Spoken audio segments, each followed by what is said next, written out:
Albinos are mostly outcasts in Tanzania, but little by little they're managing to change perceptions and integrate themselves into society.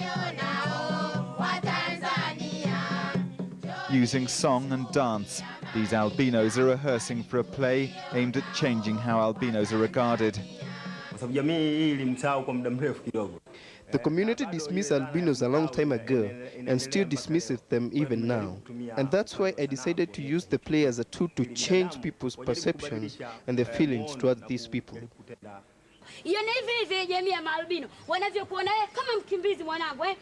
In a clever twist, the one black character plays a misunderstood albino girl to portray the suffering albinos encounter. They raised the question of what would happen if the roles were reversed. How would albinos treat blacks? And the play has converted at least one person.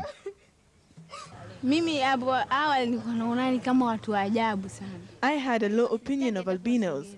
I didn't even want to be near them because I thought we are different from them. But since I joined them because of the play, I know they are just like us. 1 in 1,000 Tanzanians is born albino. They're marked out from the beginning, especially in smaller communities. On seeing an albino in the street, some people change direction, spit on the ground and say God forbid. There's a widespread and misplaced fear that those who come into contact with an albino risk catching something unpleasant. Some albinos are considered abnormal. Even their parents refuse to send them to school. My parents used to keep me hidden because they thought I was a burden to them, not capable of doing anything.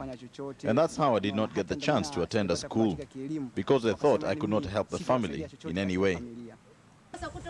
Others are hampered by the poor eyesight that goes with their condition. Unsympathetic teachers tend to put them out of the way at the back of the class.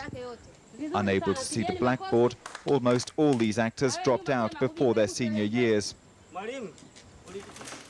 There's no reason why albinos should be precluded from most professions, although they can't do jobs like driving which require keen eyesight. However, life expectancy for an albino is short. Skin damage due to lack of pigment starts right from the first exposure to the sun. Mothers here tend to carry their babies so that their head and their legs are exposed. At first, the burns are only minor, but repeated, they fail to heal and become a breeding ground for cancer. Unprotected, only 2% of albinos live beyond 40 years of age. But most albinos try to avoid direct sunlight at all costs. They aim to be indoors between 9 and 4, and if they do go out, they need to wear long sleeves, long trousers and a hat.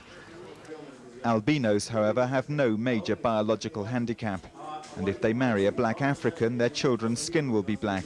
And even if they marry another albino, the chances of the baby being born albino are slight.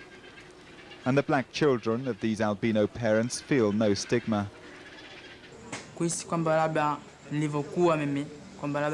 Any feeling that I would be isolated by my friends due to my parents' status has never arisen, because personally, I viewed their status as normal, and so did my friends. Nobody ever teased me about it. The rehearsals for the play are taking place in the shade of a hedge at the Ocean Road Cancer Research Center in Dar es Salaam, where key studies into albinos are taking place. The center doubles as the home of the Tanzania Albino Society, which has been mobilizing for support in education, healthcare and social welfare for almost a quarter of a century. The Albino Society has benefited and uplifted me immensely. Before, I was afraid to mix with blacks, but thanks to the society, I found a large group of albinos. Then slowly I gained enough confidence to integrate and mix with blacks.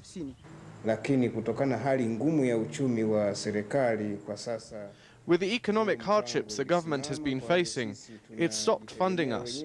Now we entirely rely on ourselves, on what we gather as a group and from one-off donors, because we don't have a permanent donor to help us cover our needs.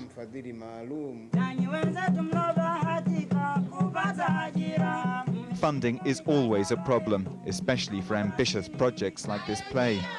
However, the aim is to take it from village to village, to confront the prejudice head-on. And the ultimate dream is to produce a film which would change the mindset of the whole population. And this, they believe, would help turn their lives into something more than a mere matter of white or black.